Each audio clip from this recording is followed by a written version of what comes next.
to call this meeting to order for the Historic Preservation Commission for Tuesday, May 20th, 2025. We'll start with a roll call. Zelmer, Here. Tobler, Here. Jensen, here. McManus, here. Phillips, Here. Solomon, Here. Right, we have a quorum.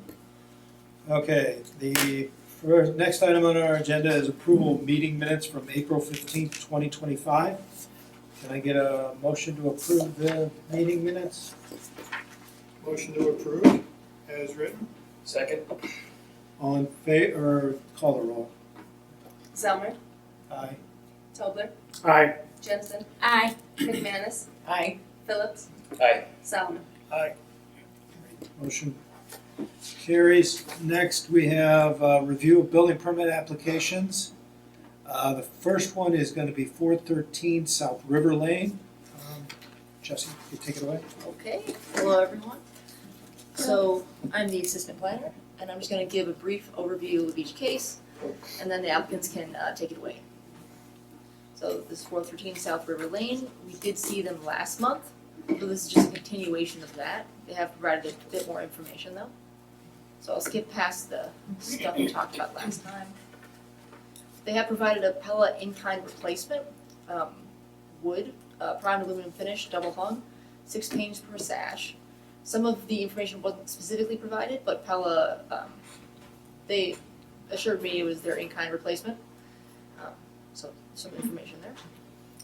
And then I did have a tiny typo, sorry about that. So at the bottom, the cost of replacement with alternate materials went down a little bit with the updated grills, the updated muntins, to $9,968. That was a bit of a change there. And in total, that is still the cheapest option compared with Miller's millwork repair and the in-kind replacement. This is the old repair estimate, but they would prefer to use a different repair contractor as their estimate, Miller's millwork. So this is that, and the applicant, when he comes up to the podium, can flick through these, or I can. A little bit of that email there. This is the Pella in-kind replacement. These are the updated muntins for the Anderson windows.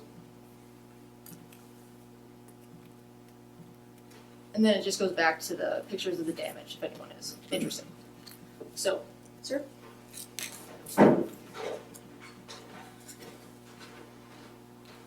Hello. Hello. Hi. If you could state your name. Michael Keith.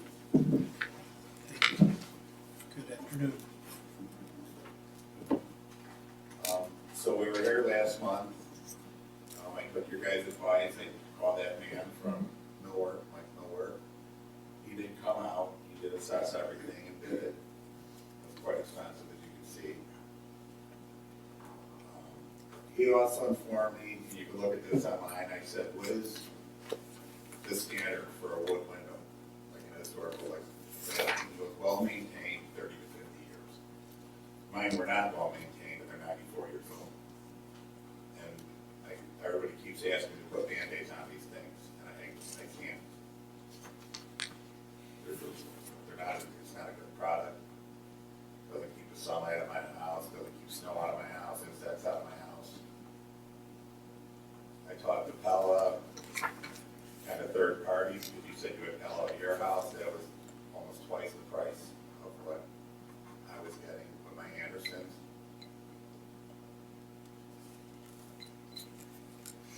And I'm not paying $5,000 to $6,000 for window. Okay.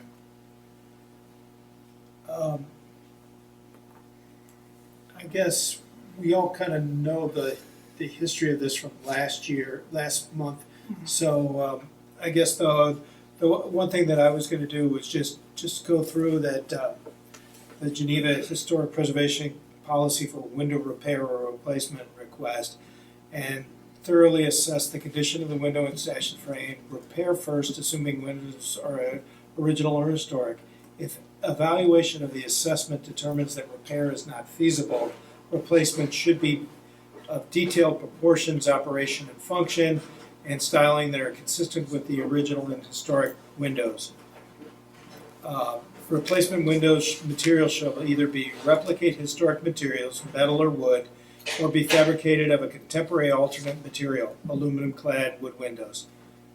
Where Mutton's existing historically replacement windows should be incorporate true simulated or simulated divided lights. Mutton's at simulated divided light must include buttons applied to the exterior and interior of the window glazing where insulating glass is installed. Non-specular black, gray, bronze, or white metal spacer bars are installed between the panes of glass at the interior side of the yards, prominently viewed from the street. Shall apply only to the sidewall windows located with the street forward as significant changes in the building plan. So I think that the Miller quote is, it seems to be in line with what I would expect. I mean, he has included storm window sashes and screens, and reading through, if we find that the assessment and the repair is not feasible, and I would read feasible to mean financially feasible. I don't know whether. There's my question. I mean, that's pretty debatable, the word feasible. I mean, Correct. feasible to me could mean something entirely different to the applicant or to you. So I don't think that word has been clearly defined to us or to you. And also the term cost-effective manner as far as the replacement or repairs. Now that is also debatable. I mean, we don't have a matrix or guidelines that says if we get these estimates and if they're within 40%, then we need to go with the repair. We don't have that type of guideline. That's not provided to us. So again, these words are pretty subjective. They are. They are subjective. And I appreciate the fact that you did contact Miller and they came to your house, you got the estimate. It's your home. You're trying to maintain it and make sure that it looks nice. And there are several homes in the historic district where the owners are not maintaining their homes. So kudos to you for doing that. And as a homeowner, it is expensive to maintain your home. And you're trying the best that you can, and you've gone through these options. Why have you selected the replacement with the alternate material, the Anderson? Why do you like that window over repairing the current original windows? Because I don't think the current original windows, even if I did send it off to Miller, could be completely repaired. It's not gonna stop sunlight from coming in, fading, it's too damaged. Everything's caught, pieced together, it's just too damaged. And he's like, it's an old window, and even if we repair it, you're still gonna have this play, this wobble, it's an old window. And if he's sanding it down even more, the plane wobble is gonna be more predominant. And so unless he's gonna replace that with new wood, which would kind of defeat the purpose of refurbishing it, I'm gonna have these issues forever. I mean, 94 years. Right. I mean, the guideline's 30 to 50. And this is from the experts that you guys have me. Right. I'm almost double that. And he's if they highly haven't been respected maintained. in his field. I mean, he's highly respected, he's very knowledgeable, and I know it's really hard to find and to get a person to come to your home to even give you an estimate. So, I mean, these tradesmen, they're just not available any longer to do these restorations on historic homes. So he's somebody that really knows what he's doing, and his opinion and his facts are, excuse me, they're very representative of what he can do. He's a very respected person in this field. I'm sure he is. So thank you for reaching out to him, and I'm glad that he was able to come to your home and give you the estimate. I had a point of clarification on that though. When he came out there, is he telling you that after he's done with these windows, they're still not gonna work? They're still gonna be wobbly, they're still gonna leak snow and rain and bugs? Or what is he telling you? Yes, no, he said the wobble, where I could pick up one handle of the window and drop it down an inch, is always gonna be there. It's a characteristic of these older windows, the sanding, all the stuff that's happened to it. So that's always gonna be there, which is gonna tell you you don't have a tight seal anywhere if you have that much play over there. So he probably gifted enough to do a nice product, but it's gonna be, again, that maintenance, and he's not replacing the frames that are all rotten out, so he's gonna put a new window, and there's gonna be old stuff around it still. So he's not replacing the sashes, but he's going to sand those down, he's going to reglaze the glass. He's going to make the windows operable again. Yeah, Right. but they He's will gonna- be operable, but even then, now, like they open up, and I'm trying to remember, like 30%. Right. He's like, I might not get them to open fully up again. He goes, I might not be able to. He said all the ropes are already painted, so he would change that out the chain. So he would alter it already, what it is, with newer material. Yeah, I'm just kind of confused that he would say he can't really make those windows fully operable again with new ropes, chains, whatever, so that, He could put new parts in there, but it's not gonna be what a newer modern window would do. It's not gonna offer me that.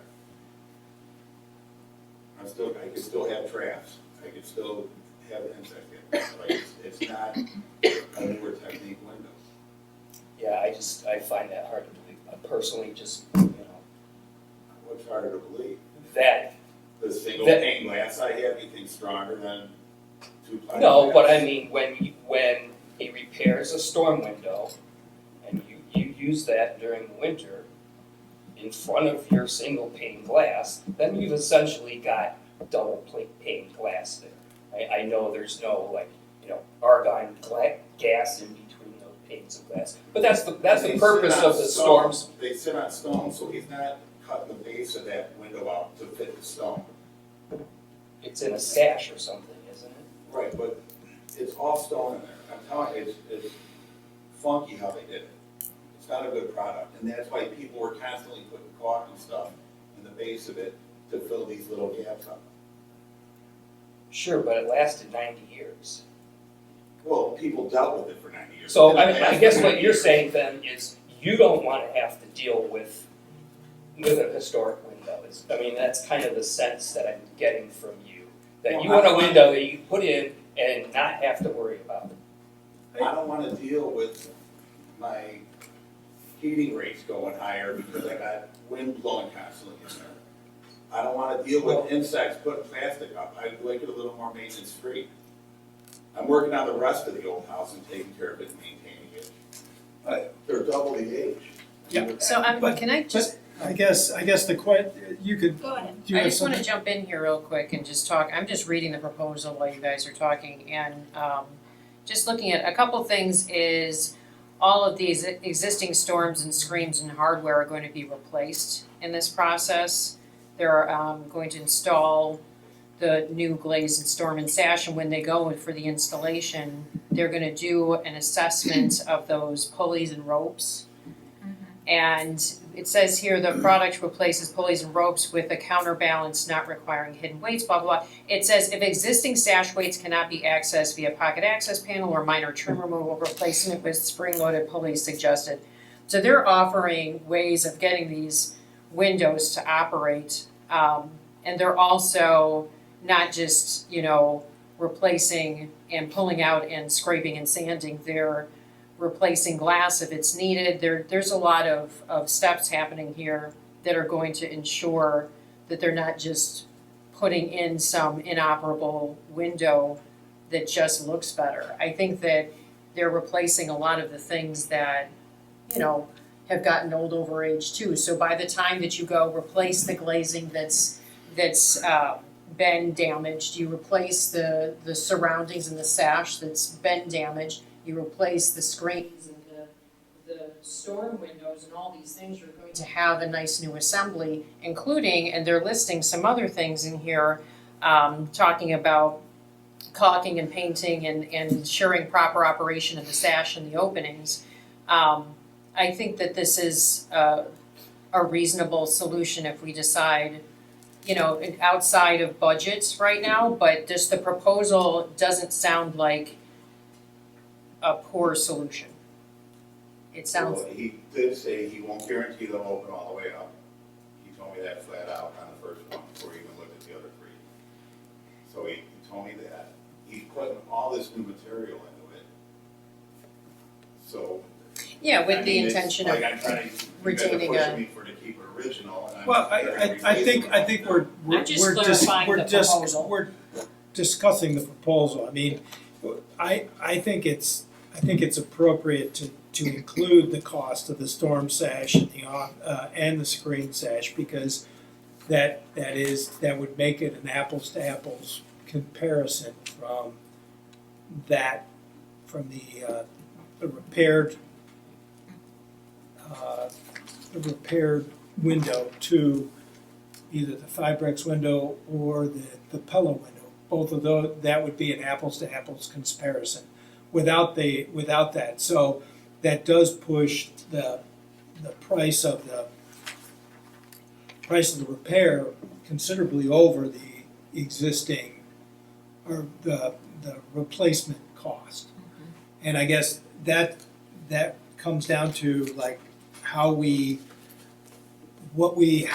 require, what we say is feasible and what's not feasible. Because it is, I don't know, it turns up being about $6,000 if my numbers are right. The difference between the two. Between It's like the, 4. What's that? It's 14 for the repair and 10 Okay. for the replacement, so Okay, it's 4, a little bit over 4. But if I recall from last meeting, I believe the Anderson windows proposed were not compliant. Yeah, Well, they don't but meet the window model. they actually, I believe they do, because it does say that fabricated of contemporary alternative material, aluminum clad wood window. I think that that Anderson window, I didn't realize that was in our window, that you could go with aluminum clad or, the Fibrex material type of thing. I think, in my opinion, that would be an equivalent to that. and it's also in the briefings that we have for Windows that would be an acceptable product as When I well. was looking to start this project, I would ask every salesperson I need, knowing that this was gonna happen. In Henderson, that's what he said, we put this in every town, we have it in Geneva, we have it in Chicago, like, it's an accepted window. And talking about the price, if I don't go with Henderson for those 4 windows, and I'm fighting with Henderson now, that 10 grand for the 4 windows I was paying Anderson put me over a certain threshold with all the other windows, so they were able to discount it greater. Okay. Now, when they pull those 4 windows out, I drop down below the threshold, and then those prices are gonna go up. Well, that gets to the way I look at this is I think you're probably looking at, for the entire house, including the windows in the back, you're looking at $80,000. I'm sure, probably, I don't know, what is it, would you be I willing think to it's say 84. 84? Yeah. So, to me, it's repairing these windows is only $4,000 more Not than, only 4,000. well, that's what the numbers You say. only give me 4,000? Well, what I'm saying, That's a let me lot of money. let me I get, put regular stone in because I didn't, to make my house historic, which went from 12,000 to 24,000, that was just completed today. I know it was only $12,000, and this is only $4,000 more. But to be compliant, I'm gonna be $20,000 behind where I normally would have been if I just put anything in. so you have to understand our position here. I You do know, understand. I'm not sure that you do.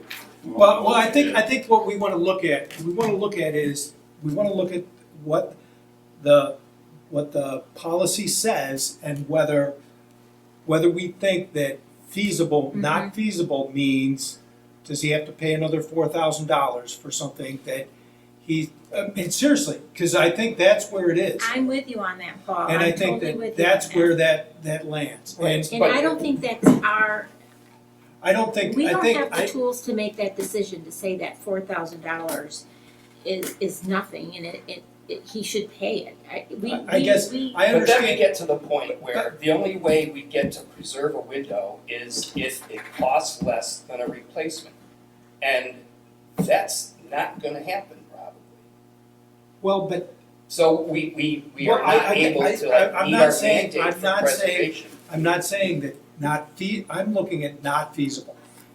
How do Right. you How do we define determine that? that? Define that. I, What your definition of not feasible is, might be different than George's definition of Sure, not feasible. sure, But I think we have to look at it as the windows itself, not the overall size of the project or anything like that. I think that's being a little unfair to the homeowner, saying, well, you're spending 84,000, what's another 4,000? Well, it's another 4,000.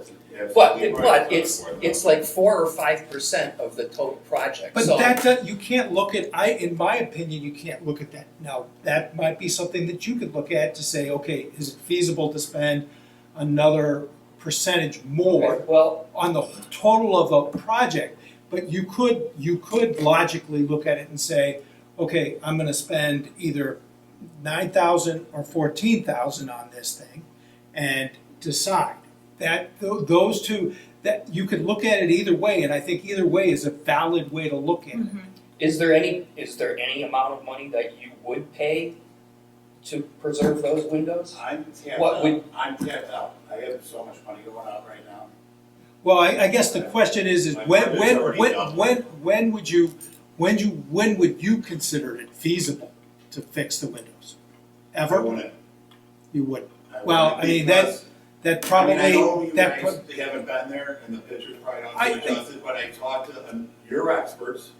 I talked to my own experts, you can Google it.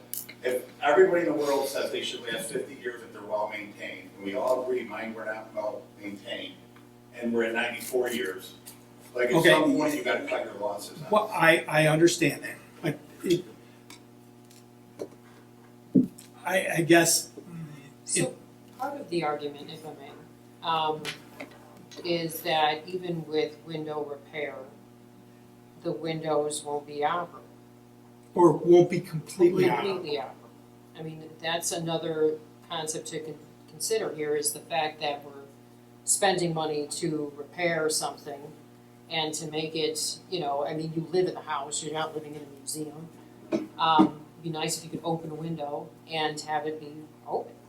So we can also consider the fact that with repair, it does not restore it to its truest operable form. That's something else to consider in all of this. Yeah, I'm just not sure that I believe that, I guess is what it comes down to. I don't think that, haven't been there to see the windows, I haven't lifted them up, haven't been out there with Mr. Miller to, talk with him and to see what he said about it. But I wouldn't pay somebody that would come out and repair a window and not make it fully operable. I mean, I agree with that. But, this guy's supposed to be really good at what he does, and And they're also Listen, I use 94 your years guys' old. people. These aren't my people. No, I understand that. use I your understand people. that. I went through everything you guys asked me to do. Nobody's gonna guarantee it. Most people say you're wasting your time. I'm trying to do everything right, and you just seem to think I'm lying to you or something. no, I'm not saying You that said at you all. find it hard to believe. Well, Well, that's would not not saying saying that that you're I'm lying. Okay. And Well, I haven't think, reached out to Miller. I You think, haven't been by the house. I know, I've been doing all this work. admitted that. I live a block from here. I think that I would like to hear from the rest of the committee to see exactly where they stand on this idea. I mean, I think what, Kevin, I think you have a valid point. I think it's a valid point. But it is an opinion, and when we're talking about repair is not feasible, I think that we need to kind of look at it in a whole thing. Now, I am focusing just on the windows, I will admit, but I think that's appropriate too. So, Well, I think that, to start, yes, we had a quote, the original quote was kind of shoddy and, chicken scratch on a paper. And so we didn't know the repairability of the window, and we didn't know of the windows, and we didn't know what truly could be done because no one even said anything. So a lot of what you were saying was just kind of like, who knows, it wasn't even a real quote. So, we provide him with an alternative and someone that we've worked with before, and he puts together a proposal, and it's more than the others, so there's that. And then there's the thought that maybe this restoration may or may not be restoring it to its original functionality, which with a historic window, I don't know that you would ever get Right. a window that operates like a brand new Pella or Anderson window. So there's that. And I'm not providing any real insight, I'm just sort of talking right now. No, you Yeah. did a good job. Summarize it. You're summarizing and it. the other things is it is our truest responsibility here, this commission exists, because we need to, first and foremost, we need to preserve. And if it is not financially feasible to preserve, or it is not physically feasible to preserve, then we'd like to have the replacement visually. We talked about a window last month or the month before where there was a window that was up on the second story, and it wasn't necessarily the exact same material, but it was being replaced with something that kind of looked historic, but it did also particularly didn't have some significance to the period of the time where this one does. So I think that we just need to make sure, we're considering financial feasibility of the window itself, and making sure that we're exhausting that idea of preservation before we go to replacement. That's all.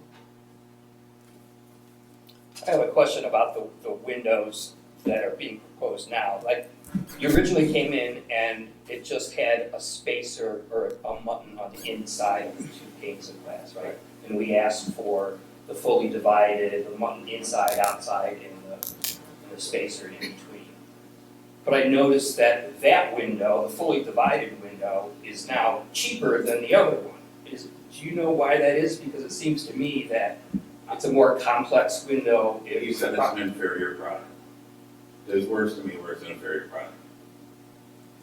Did he say why? No. I mean, the only thing he mentioned before, he said anything they do with wood, they have their own forest, if you will, that they mass grow these trees, cut them before they mature, use them for their wood. They're not as strong, it's not, and this is at the beginning of the whole project, and he got pretty technical with it, I don't know windows. But he basically, anybody that does wood windows has their own forest in their backyard, somewhere, and they cut it down before the trees are mature. And it's just not as good a product. I've read that also, and I've attended some workshops, and that's what is being told. It makes sense. So the Anderson window that we're looking at now is different than the one that we were looking at before, because this is almost like a simulated divided light, right? Before it was just, It is yeah, the one, It's everything you guys have Yeah. readily. yeah, it is a simulated divided light, so so, they're making it look like it's connected and there's a division between the Yeah. panes of glass. So it's a different product than what was being presented last month. Right, because you guys had me ask. Right. Yeah. I got them to- Yeah. and in my mind, that meets the requirement of our, Yeah, because it gives the visual, it gives the visual of that, yeah, yeah. not just some grills slapped on them. So I can only assume that he thinks it's a lesser product because there's more maintenance with the With the wood. wood. I would assume that the spacer in between is probably the same, or serves the same function in both types of window, but it's only inferior due to Yeah, it's for potential maintenance of the muttons. But it's more of a modern replacement in kind. Mm-hmm. So that would be Right. this window proposal is the one that you'd be looking to replace it with. And obviously with the Fibrex material being acceptable, this is a little bit of a different alternative than what we had known the last time. Right. So those muttons aren't made out of Fibrex? I don't know, I can't answer that. Because if they are made out of Fibrex and the guy's calling them a lesser material, then he's saying that about his entire window. It says that it's Fibrex. Yeah. with an aluminum spacer between the. So, again, that's just, I don't know I what mean, you maybe make of it's that. still longevity, maybe the first window is like would last longer, and this one that's not last as long, this like a little bit more, I don't know. If it was that much better of a product, I would think the price would have went up higher. Well, that's what I was thinking too. You know, it's a more complex, there's more parts, there's more, pieces for them to manufacture and to put together. I would have expected it to cost.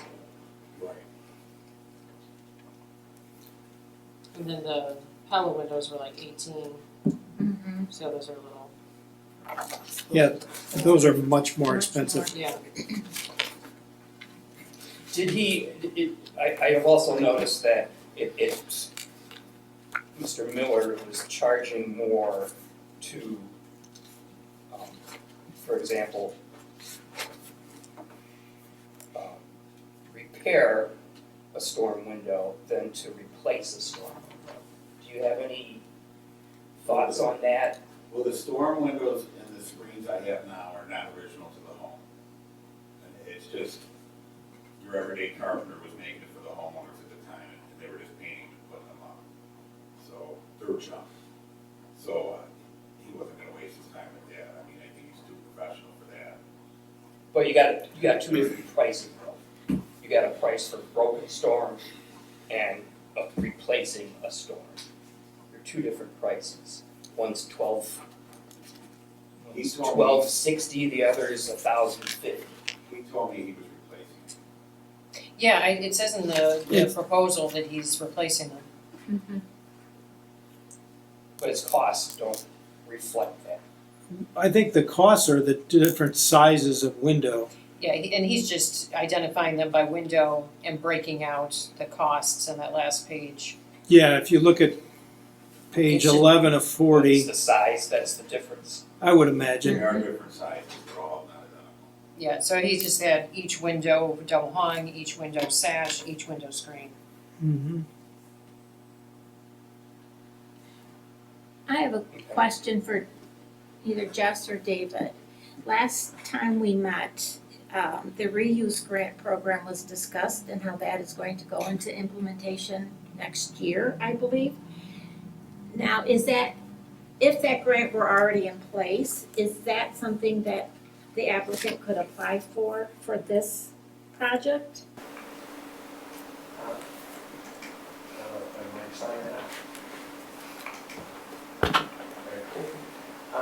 The grant is in place, it's, residential properties are not excluded, but they would be considered on a case-by-case basis. It's really geared more towards adaptive reuse of commercial or mixed-use properties. So he could, if he wanted to, he could apply for this grant right now. Is that what you're saying, David? The grant is in place, yes. And how much is that grant?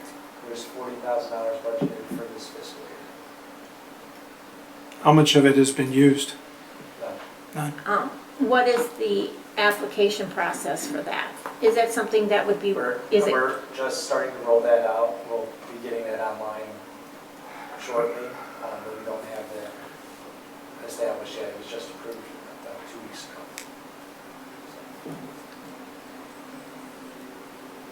But what I'm hearing maybe from you is that even if that was in place, you wouldn't take advantage of it. Well, you're hearing from me, if you guys didn't exist, I'd be doing it the way I was doing it. That would be the product I'd want to pay for and put in the house.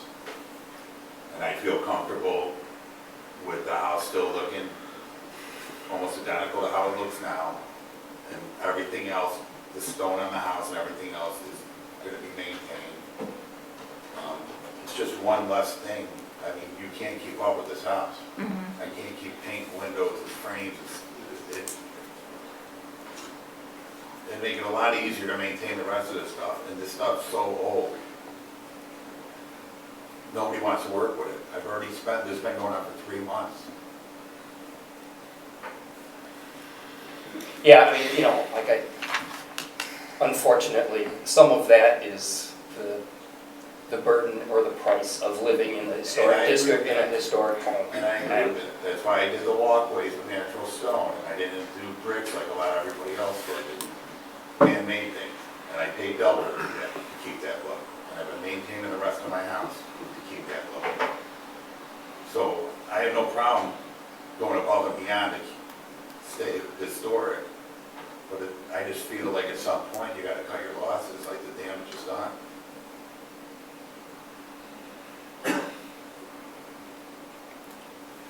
Jesse, could you go back to the slide there where we're talking about the updated grills? Sure, I can't remember, it's the other direction. Yeah, there you go. But now go back again. There you go. So the different grill styles. So this one would be doing the full divided light with spacer. The FDL. And the munions, whatever, and those are those Fibrex or are those wood? I think it says it's Fibrex. Fibrex. So I mean, the maintenance factor on, now, what, would you be ordering, I'm not familiar with Fibrex, so would you be ordering them in color or are they painted? I would be ordering a color, a specific color, and they would be white on the inside, black on the outside. Okay, so it would still meet the qualification of no maintenance on the outside then? Mhm. Because it says in here about Fibrex that it doesn't need to be painted or scraped or whatever. Right, that's what they claim.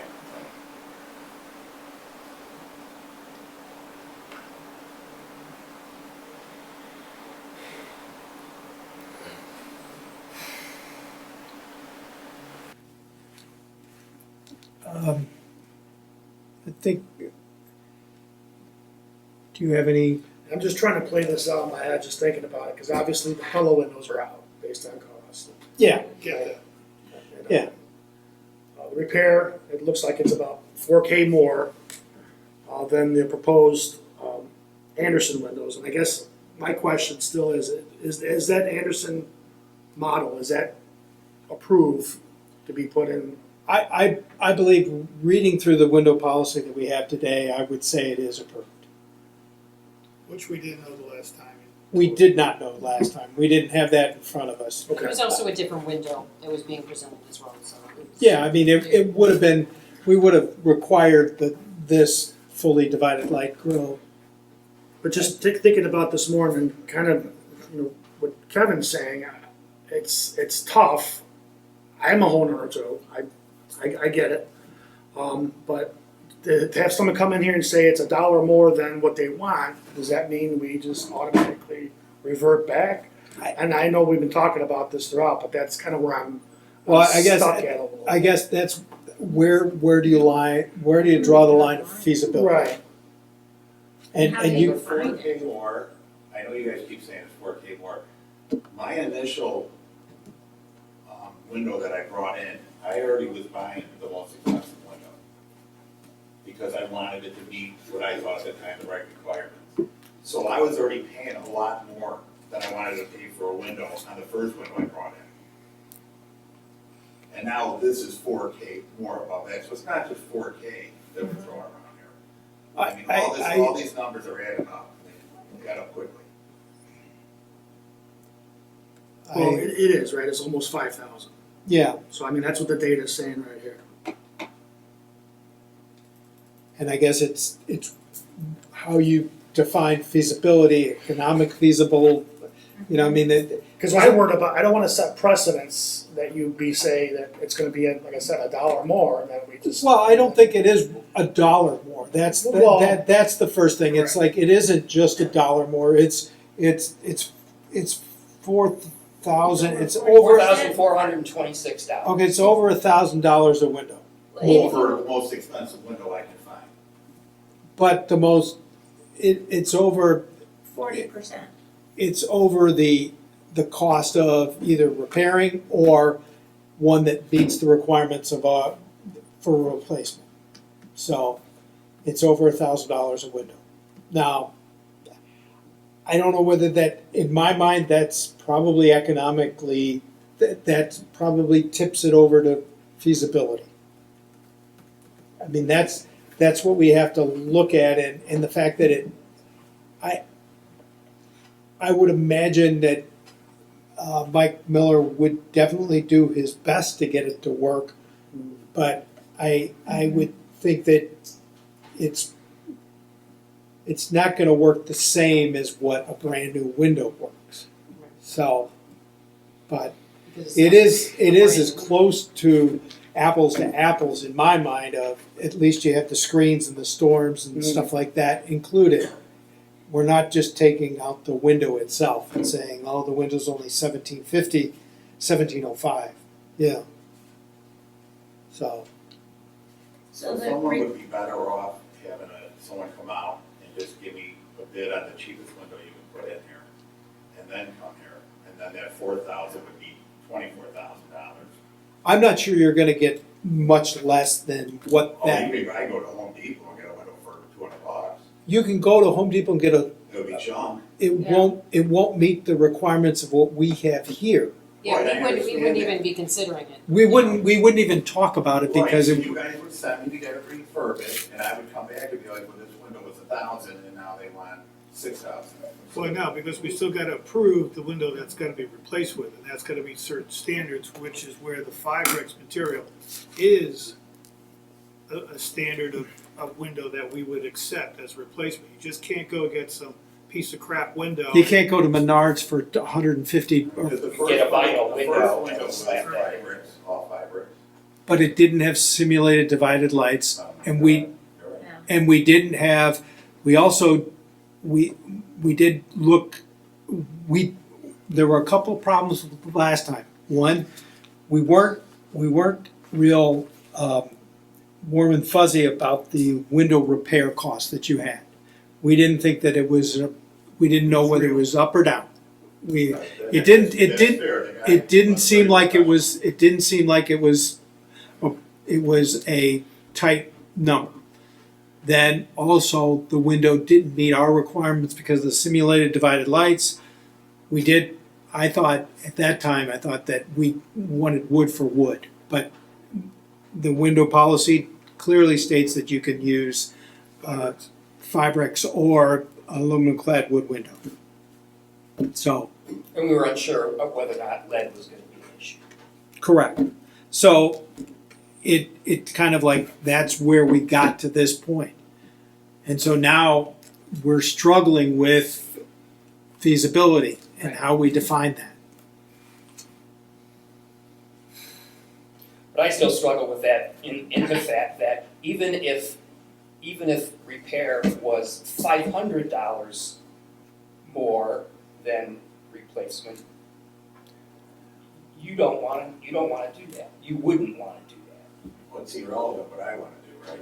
No, Because I'm it's making not, the because, decisions here. you know, this is not. Well, I guess This is a back and forth. well, I guess the point is that it's not $500. Well, I know, but I guess my Well, point we is, he can't doesn't go there. want, We he can't doesn't Well, want to repair it, but we period. have to look at it at the facts, not at what his What is, opinion is. right. If it were $2 more, I would say, you know, it is economically feasible to repair your windows. And now whether they work or not, I don't know. That's another issue. I don't know whether what kind of number you put on that. So it's the fact that he states that he wouldn't want to do anything. Well, actually, it is kind of like one of those environmental questions. The first thing you say is the option one is not to do anything. He's already said that if we don't approve the Anderson replacement, he'll probably just not do anything. So Well- that is a possibility. So That that, defeats I don't his whole think that's- argument yeah, that's about, not- you know, the But- energy but- efficiency and letting bugs well, in. but what I'm saying though is that there's a lot of options here. And we're looking at the option of, you know, Miller's Millwork working on one, and Anderson, we've kind of come to the conclusion that the Anderson Fibrex is an acceptable window replacement. It is. Now all we have to look at is what is feasibility? What is economic feasibility and what's feasibility in the way of like, is the window gonna work?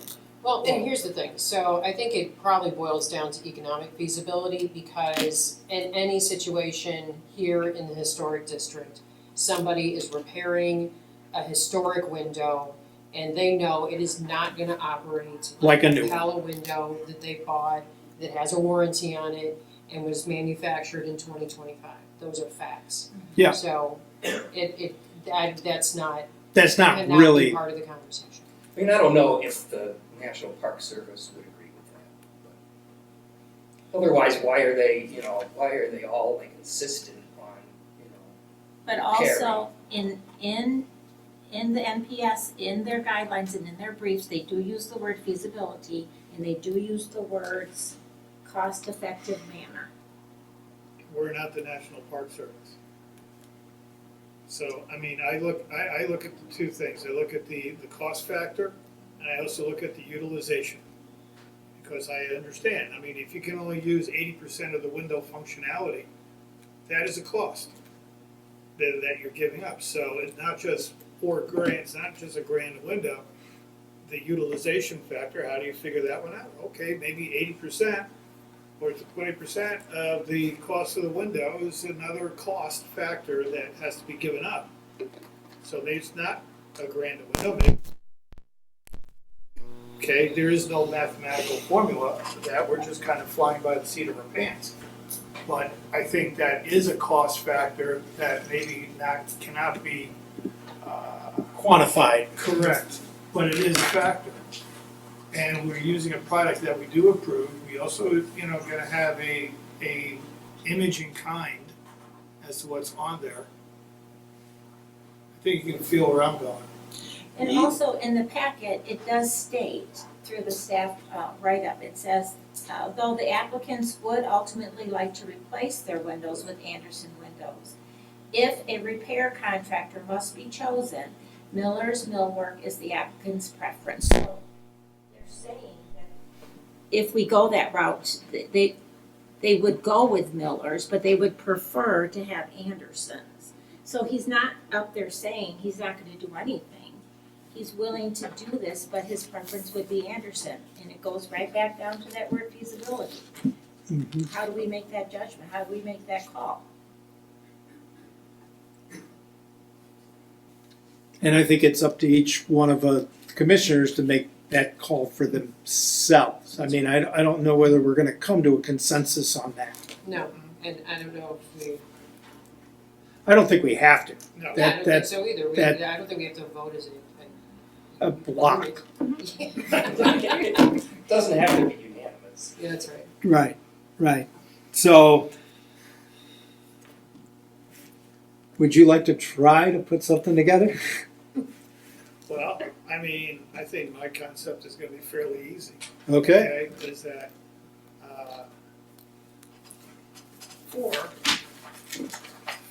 413 South Burt River Lane. Wait, I'm sorry, I apologize. Go ahead. One more potential option that I just thought of that throw out there. Is there any desire to maybe repair 2 of the windows and replace 2 of them? Why? Why? why? Why? Because it at least, it at least gets us to satisfy the commission's mandate. If you have 4 ball tires, you're gonna replace 2?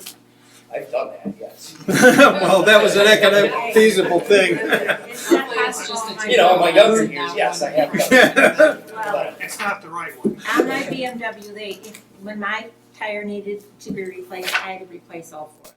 No, it was just one that was bad. They said, nope, you've got to do all 4, so. Because you're gonna have to go back to the well anyway to replace the other 2, whether it's this year, next year, or 2 years after. And then you gotta start through the whole thing again, and costs may go up, and other things could change. you're talking about tires, right? You're not No, talking talking about you're windows. different. Well, he's not gonna go back in 2 years and have to work on the repair the windows, I would Well, hope. no, the proposal is that if you only replace 2 of them, then You would. it kept 2 of the old ones, No, I'm saying replace, yeah, Repair, replace. repair 2 and replace 2. That was my Yeah, my concept that I was just throwing out there. yeah. It wasn't like, leave 2 as is. No, I'm not gonna plug 2 tires and buy 2 new ones. I mean, that doesn't make sense. All right. But, Alright, so go ahead with your motion, I apologize. That's okay, we're used to it by now. Yeah. Just kidding, Kevin. No, you're absolutely right. Okay, I motion for the proposal of 413 South River Lane that we accept the replacement of the windows with the Anderson fabrics as presented with the full divided lighting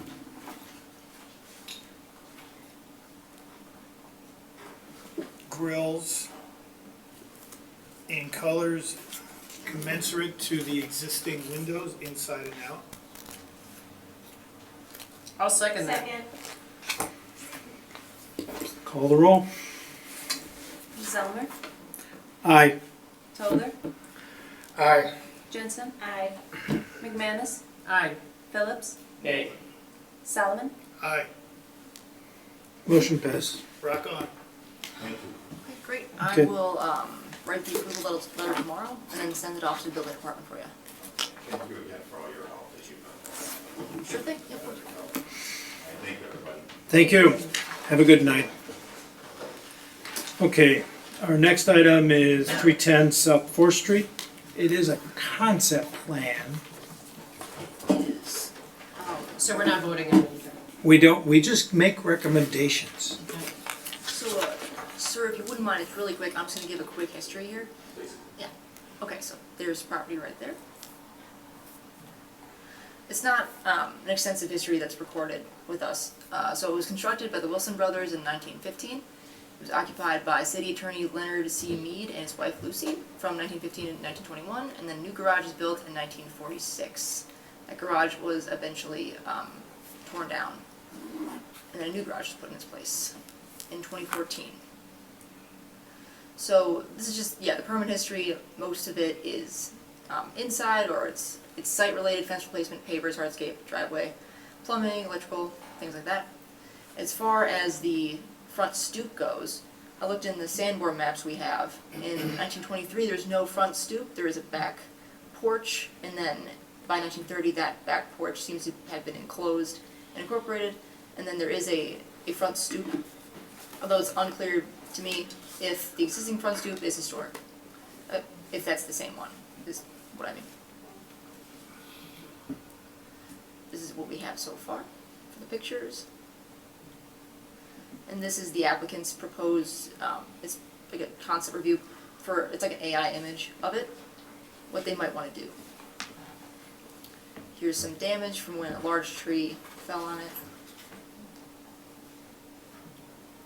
Alright, and then we can go to the proposal. Okay, my name's Kevin Fromm. I've lived here for 7 years, and as was clearly explained, the front porch was damaged. We're interested in, instead of just a basic repair, wanted to go ahead and just kind of expand it across the front of the house, kind of keeping the period. We actually have done some research on what porches typically look like on the 1920s, 1915 houses. So this is kind of the concept of it. That's the idea is what we do. In one of the pictures that Jesse showed, you can see there the current picture is just a couple of large white posts. If you actually go back a couple pictures, I think you have the one from like 20, 30 years ago, you can see that picture, that it's not a white post, it was a wrought iron, and concrete steps or something, different steps. So, whatever, I mean, and that was, so this has already been replaced in the last 20 or so years. I think it was the last one that they have changed what was there. So no changes to the windows, the door, anything else. Just want to take it and push that front porch across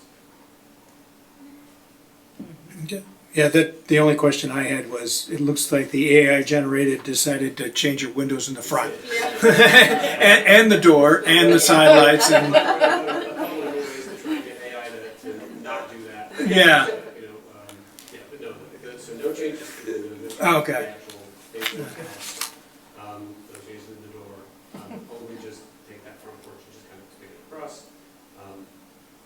Oh, just in the interest of beautifying the house, and, so that's the idea.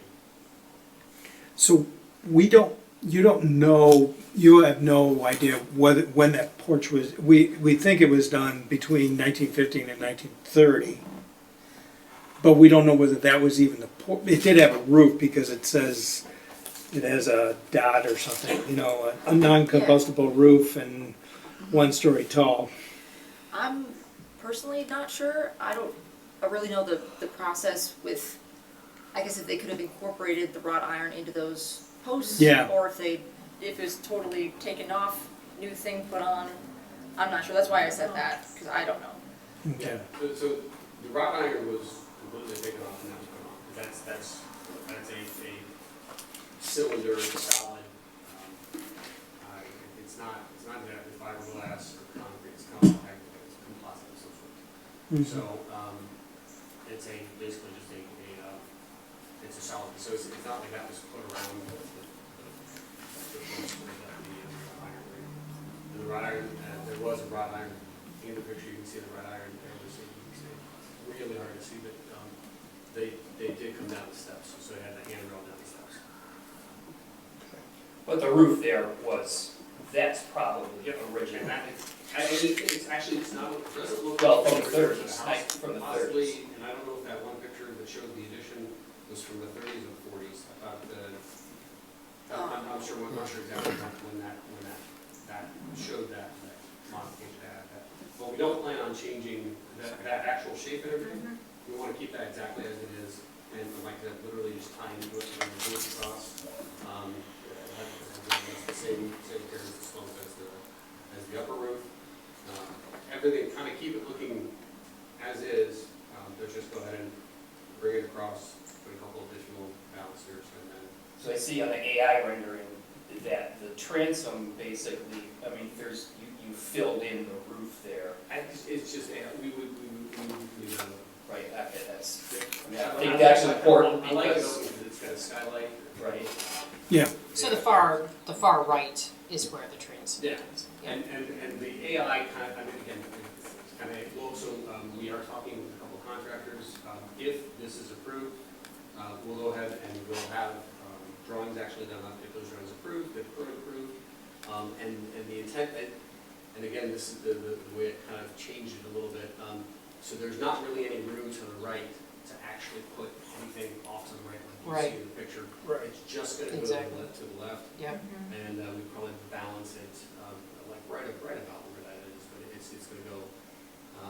We can't go too far because it would look weird to have it, and it's like right. Yeah, let's keep it right, in there. yeah, this far from the end. Let's not go back to So AI. probably like that far from the end of the left. Something like that. Keep the same roof. Like I said, you see pretty transom, so that's we'll cover that up. Yeah, the porch is basically going to end right where the door is now, because the AI shows a much bigger space to the Yeah. right. Yeah. Yeah, and you're not moving the electrical either, right? No. That was what precipitated this whole thing, was that the tree came down, tore that electrical off the house. Oh, it did. Yes. And the electrical was still on, even though it was laying on the You're ground. you're lucky it didn't burn, the White House burned because of that. Right. Yeah, we woke up in the morning and like the entire yard was covered in tree. So that's fine. so materials that you would use for the porch? Materials are the one builder that we're talking to that actually does a lot of work in Geneva. He knows the HPC. Harry said that I think the one probably approved would be cedar and then like painted balusters. Because I talked to him about, we talked about the idea of composite, because composite would be more durable, less less upkeep in general, would stay looking nicer over the decades. But I love cedar, so if you guys prefer cedar as opposed to composite, that's fine with us. If for some reason you say, no, actually composite would be better, for reason ABC, we can do that too. I think we've done it both ways, so, and that'll be more of something that'll come in the next round anyway. Yeah. Mm-hmm. Okay. We go back to the actual house. Feels fine. It's scary that the AI got that close. Yeah. Yeah. It's like, but But not close enough. Who needs architects? that's what I kind of thought. Seriously, it's scary. And it's just wrong, you know? Yeah, yeah. It's always wrong. But you'd still, the one thing that it does show on the AI is that the porch is out farther than the back, or like the other roof. Would it still be a little bit back from that, or is that a detail that you haven't worked out specifically? So the sash, the other roof and the sash, so the sash is only about this big, so the roof only hangs over about that much. So the porch would need to be something like this. So Okay. the roof of the porch would be out further from the house than the roof up top, like I said, because the soffit Yeah. is only I guess the face of the porch that you're adding, would it be in line with the face of the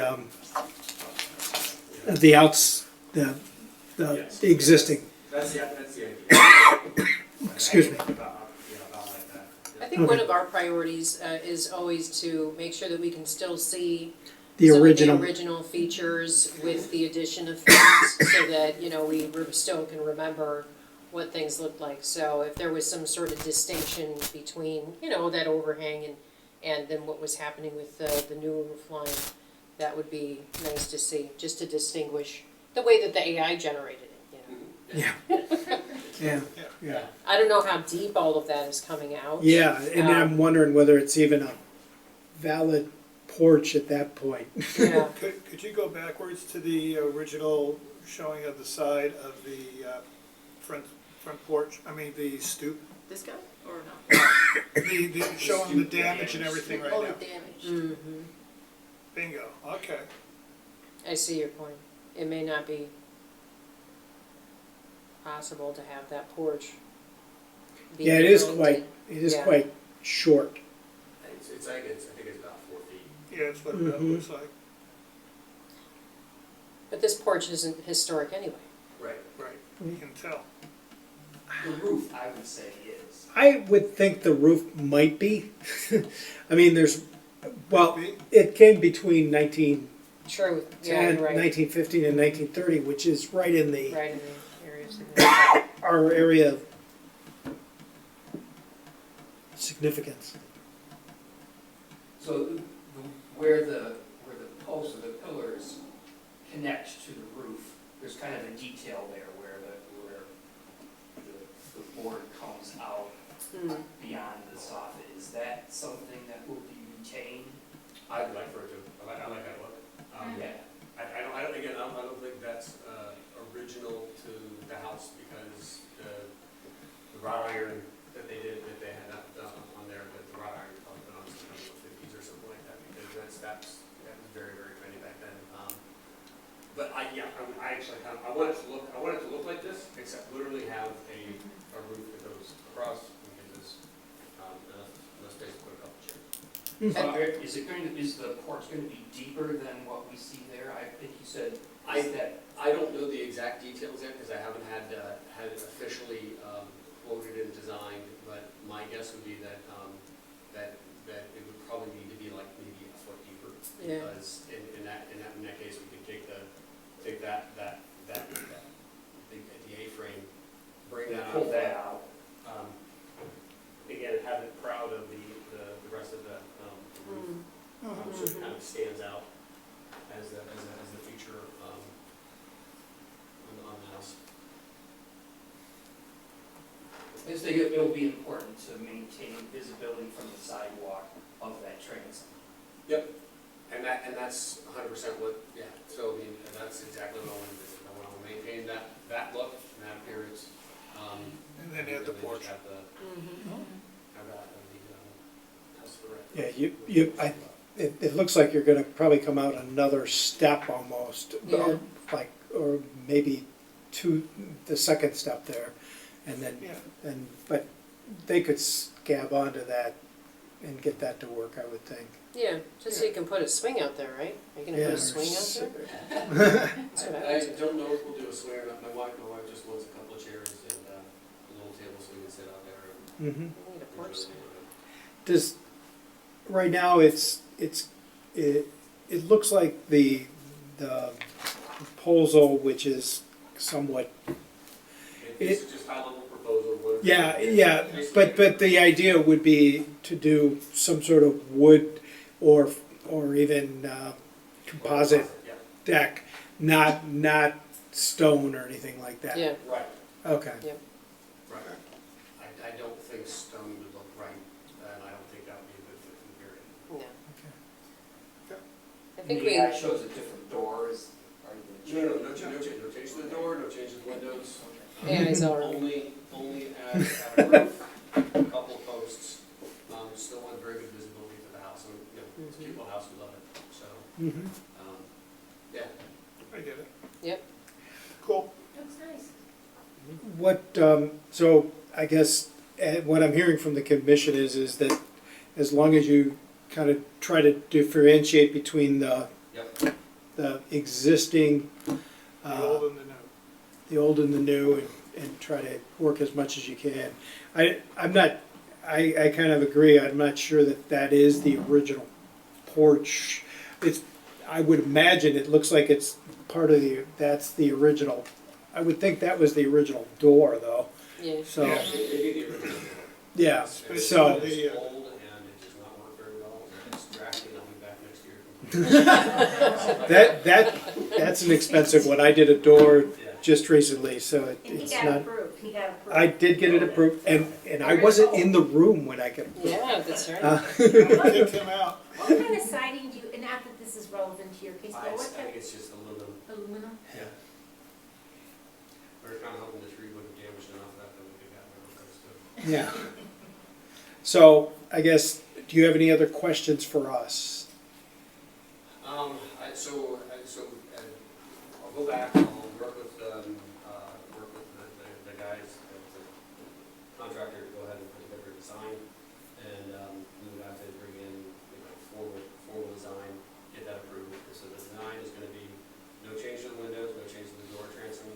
The A is probably gonna come out just a little bit, roof to the left, out. Equidistant probably, again, equidistant probably from the right side, about that far from the end of the house. The left side about that far from the end of the house, and then so they just come out. I think we'll have to do, instead of straight poles like that, because we're gonna have, The railings and I'm stuff. thinking, probably like the rendering shows. I don't know yet if we're gonna do like the half pole and then the square on the bottom. I don't know if we'll do that, or if we can actually do poles all the way down. But yeah, so it'll be one of those two. Is there a preference on what that looks like? Okay. So we're bringing the concept, and then Does it have to be period of some, the architecture style? In a way, I don't think you wanna, I would, you don't want it doesn't have to match. So. You can And do the obviously, whole thing. from 1999 to this point, that is a new column. Yeah. So you're kind of open on that end, in my mind. I mean, does the rest of the commission kind of agree with that? Yeah, I think you said it, someone said it earlier best, no stone massive things, something that looks like it was painted and, period appropriate. I mean, if you look at that column, or you go back one to what's there now, Mm-hmm, they're all the same. yeah, Yeah, they're very, exactly. yeah. but, This is is this a Wilson Brothers house? Yes. yes. Yeah, I mean, I live next to a Wilson Brothers house, and they have columns just like that. I think they're Yeah. wood, but, that might be something that you could think of, if there's other Wilson Brothers houses that, maybe that is kind of something that was of that period. Yep.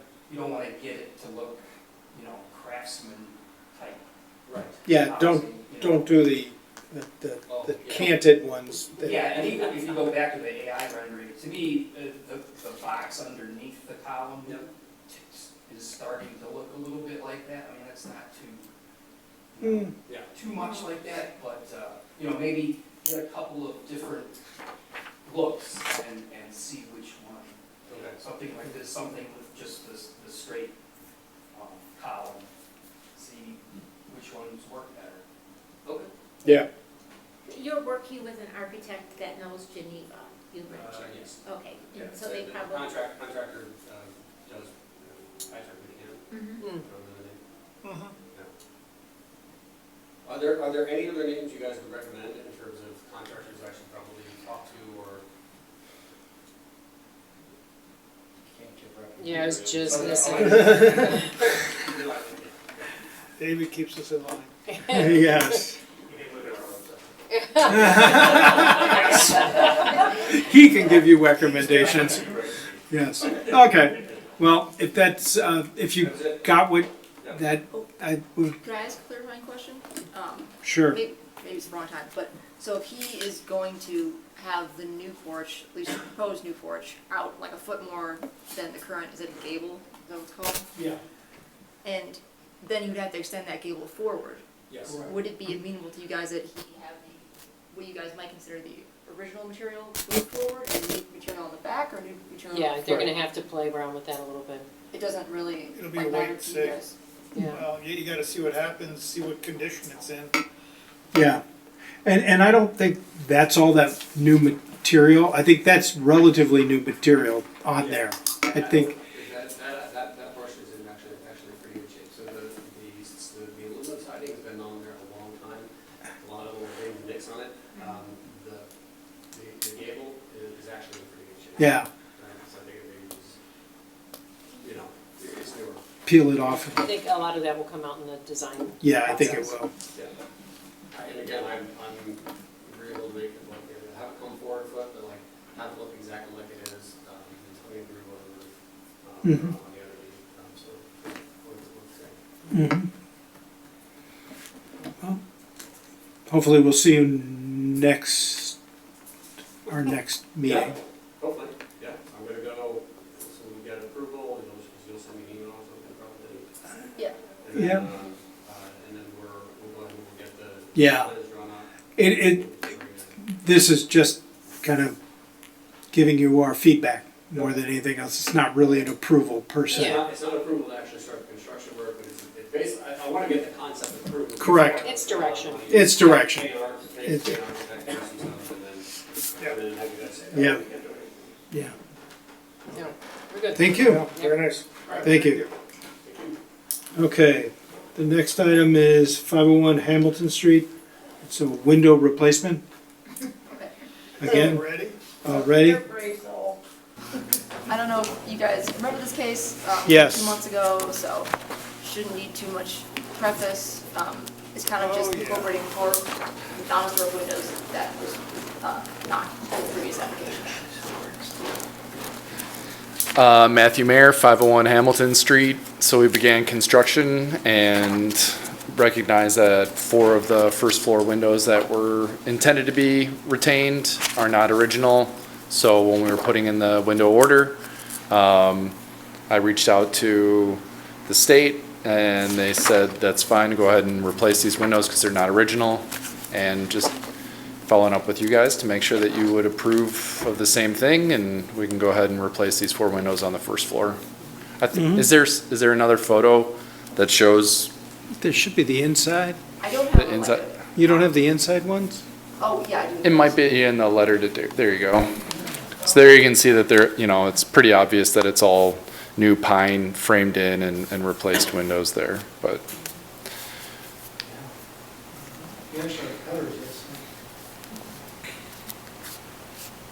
That's all I have.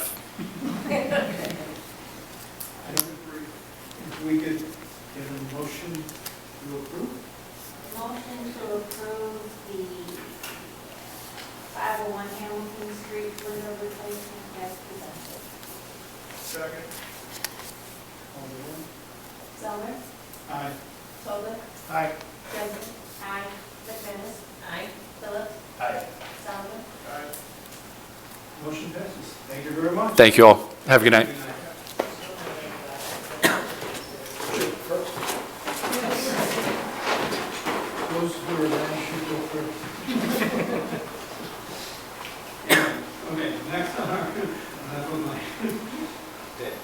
Secretary's report?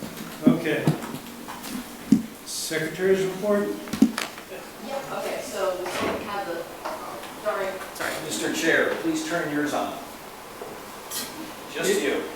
Just me? It is on. It's lit up. Okay, thank you. Okay, so we still have the camp event scheduled for Friday, June 27th. We have yet to send out the notifications about that, but we just had a meeting with some camp representatives to discuss what would be talked about at the meeting, or at the event. So that's a little bit of that. Then there were 12 permits administratively approved. I'll read them out. New fence inside and rear yard, replace interior garage floor, replace slightly widened driveway, roof replacement, replace circular sign with larger square sign, replace shingles with architectural shingles, added non-contributing building, new painted wall sign, it's not painted directly on the wall though, new hat box sign, new stone 1 foot retaining wall, but it's more like a little landscaping wall, and sidewalk, roof replacement, 2 new wall signs, and a new 6 foot cedar privacy fence in the rear yard. It's a lot. It is a busy month. Yeah, it's during the summer, yeah. And the city council just approved the historic preservation or adaptive, reuse grant program on yesterday, is that right? No, it was 2 weeks ago, I believe, 2 weeks ago. like I mentioned earlier, we are working on putting this out onto the Economic Development Incentive webpage, and I will forward that link to you in the application packet when it's all put together, so you have that for your reference. And the intent of this is not so much residential, or? It's not so much residential, it doesn't exclude residential, but there's eligibility criteria, and then there's like review criteria for each application that comes in. So I will share all that information again once we have it put together. Will we have a say on that, or does it go directly? I think if there is a application that's requiring a building permit, that recommendation or the action of the HPC will then be incorporated into the recommendation on the incentive program for the council. So it's historic preservation or adaptive reuse. Right. Why is it mostly commercial? We were trying to align it with strategic plan goals, prioritize goals in the strategic plan, and the eligibility requirements that we have included. I'm trying to find that section here.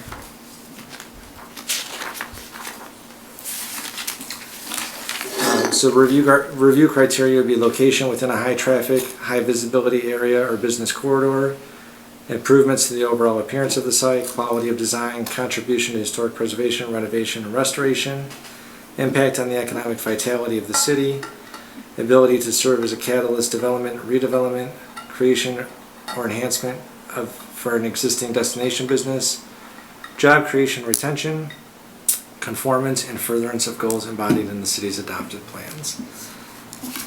So that was the program that was reviewed and adopted by the city council, and we're working on refining the application packet and getting that sent out and make sure it's available to the public so they know the incentives are there.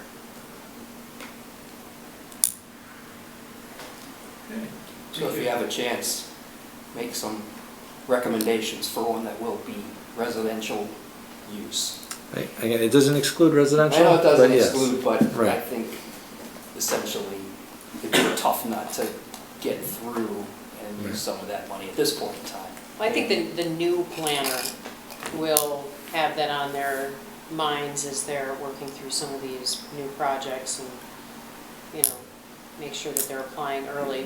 I'll say if you watched any of the city council discussion, there was a lot of interest in expanding the program, the budget for the program, making sure we didn't exclude nonprofit buildings or residential buildings. So those were changes that were already made to this program. So I think after we have it in place for a year, we'll revisit it and make any recommended changes that we see fit.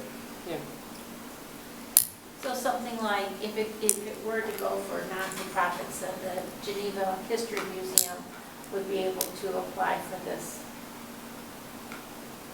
If they I mean, if they met the criteria, yes. We could probably do it now, right?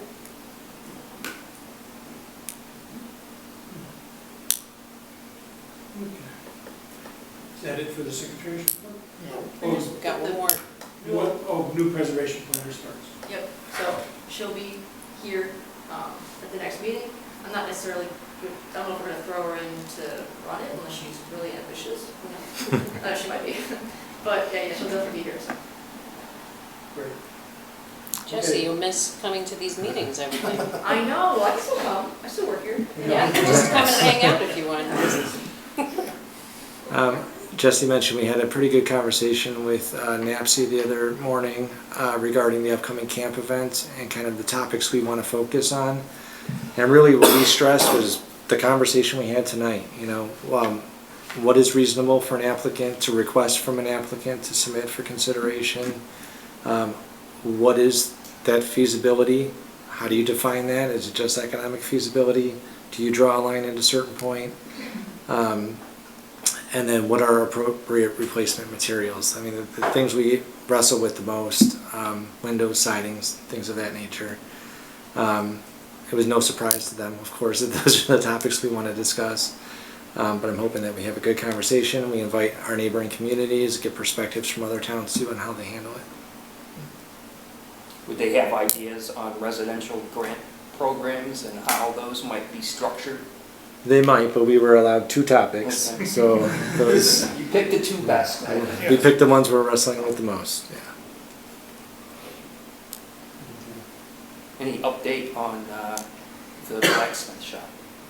No, I believe there was a hearing this morning, so I may have an update tomorrow. What was the topic of the hearing? The code enforcement, that the building's not secured. Yeah. Yeah, it's looking a little shabby. Yeah, so we're continuing to pursue that. It was continued a few times. I believe the hearing was, if it wasn't this morning, it's this week. And I should have an update shortly. Okay. Any new business from the commission? That actually was going to be my question. Okay. Yeah. From the public, Mr. Watts. Shocking. Yeah, I can't sit here all this time and not say something on paper. Correct. At Watts Preservation Partners. First of all, I just wanted to thank you guys for the discussion on the windows we had earlier. I don't think you guys get enough thanks from people, and that was a tough discussion. And from my perspective, I think it went well, and I think it'll reflect in the minutes for future reference, which I think is really, really important in this kind of case, because these ordinances are written somewhat vaguely, so that you guys have the flexibility to make decisions. That makes it hard to make decisions as well. So I just wanted to applaud you guys for that discussion. It was tough, and I'll let the owner make his own determination on that.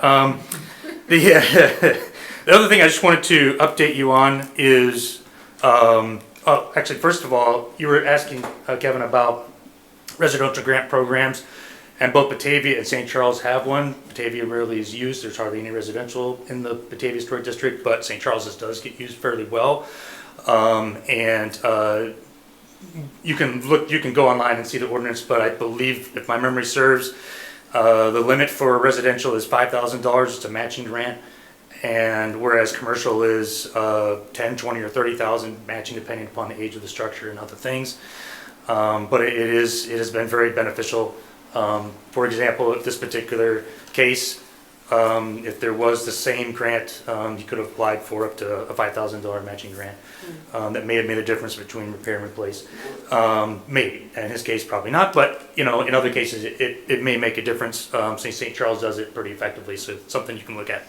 I also wanted to update you what's kind of the biggest preservation issue that we're dealing with right now, which is the Judge Ferry House. It's in St. Charles, built in 1844. The owner is the church that's next door to it. To make a very long story short, they were denied demolition of it for a second time in October of 2024. The Planning and Development Committee of St. Charles took up an appeal, and they approved the appeal 5-3.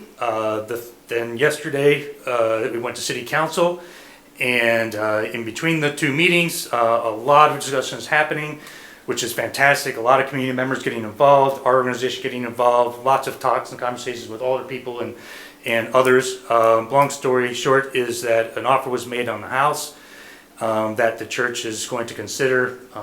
So if that is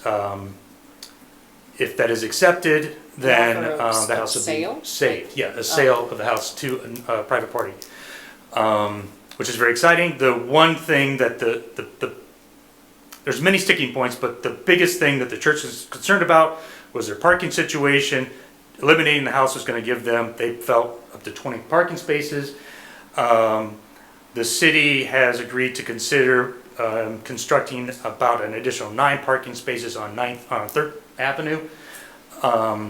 And if all those things work into place and the offer is acceptable to the church, then essentially what will happen is the city would pay for some additional parking.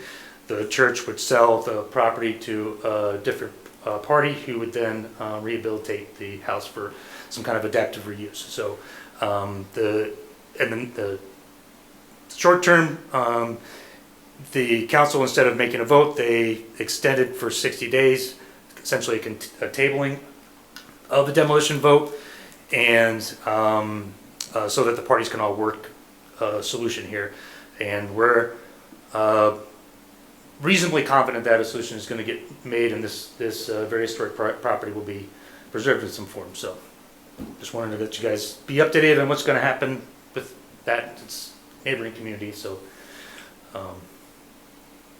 that's it. So Al, I went to the Preservation Partners website to register for that U of I Yes. professors talk, and I could not do it until I registered. As you know, I couldn't check out as a guest, and I couldn't register. You should have just Yes. came, Lisa. Oh, You well, I just didn't showed know. up. Yes. I didn't know. Yes.